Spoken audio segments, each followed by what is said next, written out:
Okay, this is probably going to be a long video. I just want to share with you my process here. So these rips of OSB are 5 inches wide, centered on the track. This is obviously a straight section of track. And then we start to curve, and then it goes back to another straight section. So in order to figure out the miters, I put this side, the outside, right where they would be. And then over here, I'll split the difference on the overlap. So somewhere in the middle like this, okay? However, these are just scrap pieces laying here. And measuring the pieces from here to here to here to here, we come up with 36 3/4, which is perfect. So I'm going to cut 3 pieces, 12 1/4. 15 1/2, 11, 10 1/4, 36 3/4 comes up with 12 1/4. So I will just cut 3 pieces, 12 1/4, which it looks like I can get 2 of them already. I have a bunch of stock ripped up, ready to go.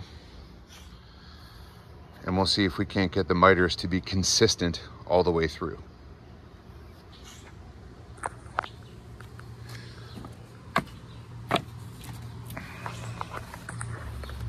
All right, I got 3 pieces at 12 1/4. So here's what we're gonna do. I'm gonna lay it over here, get that lined up right on the corner. And then I'm going to center the OSB on the ties. Just let it sit there. I'm gonna start from the other end. Do the same thing. And get it in the exact right spot. Now these are just cut square at the moment. So that looks pretty decently centered. And then we'll take the middle one. We'll see if 12 1/4 was right. That's a little long, but not horrible. So that will give us our curve. Now the plan is to have stanchions every 2 feet, or towers, if you will. The reason why I'm going every 2 feet is because when the leaves fall, it is not fun getting them out of this hole, basically this low spot. The rest of it's all level. So every 2 feet, I should be able to blow the leaves through. So right now, I'm gonna take my pencil, we'll come around to this side. And now I'm gonna mark the short point of the bevel on both pieces, right? I'm trying to get my mark centered in the overlap. And let's go cut it. All right, so it's hard to see, but I transferred the mark to the surface. And I've got my speed square here. And you see where it says pivot? I'm gonna put that right at the edge of the board. And I'm going to pivot my speed square to my pencil mark. It's right there. Read the degree. Looks to be about 3 degrees, maybe 3 1/4. And all I'll do is move this to about 3 1/4. Now I've got the same mark here. The theory is if both pieces are 3 1/4, then I should just be able to cut them without taking any length off the board. Now we'll start our curve. Let's go see if it works. I'm expecting adjustments. Very seldom do you get it perfect the first time. So I'm gonna line that up there, get it centered-ish. Move this out of the way for the moment. Get this centered. Put that guy on there. That looks pretty good. So I'm gonna get ballsy, and I'm gonna cut all these at 3.5. See what happens. All right, so got ballsy and it paid off. Got this piece where it should be. I'll probably add something on this side or move the stone, I don't know. But it seems to be that these miters are decent. These two in the middle are not. And these two in the middle are almost exactly not correct. So we can cheat. I kind of like where they're landing. They're still roughly centered on the track. I'm just going by the ties.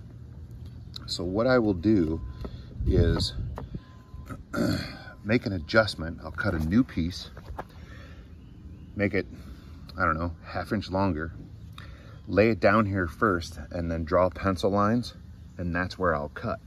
Let me show you what I mean. All right, so here's our old piece. I cut a long piece, make sure these miter joints are tight, and then I'll just put a pencil mark here, and that's where I'll cut that side, and here, that's where I'll cut that side. The length is just about perfect. Cut those, and the miters will be perfect. If someone can tell that this miter is off by a degree on this side and this side, well, then they can kiss my... All right, this ended up being 5 degrees, and this ended up being 4.5. The rest are all 3.25. So, all I have to do is right on here, nice and big, 3.25 degrees, 3.25 degrees, 3.25. It's hard to write on OSB. 5, 4.5, 3.25, 3.25, 3.25. Now I've got all my references. All I got to do is measure these pieces for the length and copy them onto the actual bridge pieces. So the other thing we need to do is work on this. But anyway, that's my process. I'm going to do the same thing for these curves. I'm hoping that I can make one and flip it over and put it on this one and see how it looks. If that's the case, it'll save me a lot of time. I'll spare you all that bullshit. I mean, sorry. And I'll just shoot a video when it's all in place. 2 hours later. All right, I told you I'd skip all the BS, so I did. Brought out the tallest car, which is a double stack. Yes, those are wood boxes. Custom painted. We haven't got anything to do with height yet, so don't worry about that. This is actually 5 inches wide here. This is just a section of bridge that's cut on a steep angle. It works for over there also. I'll show you. All you gotta do is flip it over. So it's just the pattern for this, for a little support before it goes in there. So the right side, oh, sorry about the finger. The right side ended up being all 7-degree angles, which was pretty simple. It literally took 10 minutes. This side all ended up being 6 degrees, except for the last one. We're gonna cut it on 8 degrees because we needed a little more that way. So this is getting cut to 9 degrees to match the stone. This one I think we're just gonna leave square. So that's it. These are my patterns. They're all lettered. Okay, just whoops. A, B, C, D, E, F, whatever. That one started with Q, R, S, T. And That one started with GHIJ.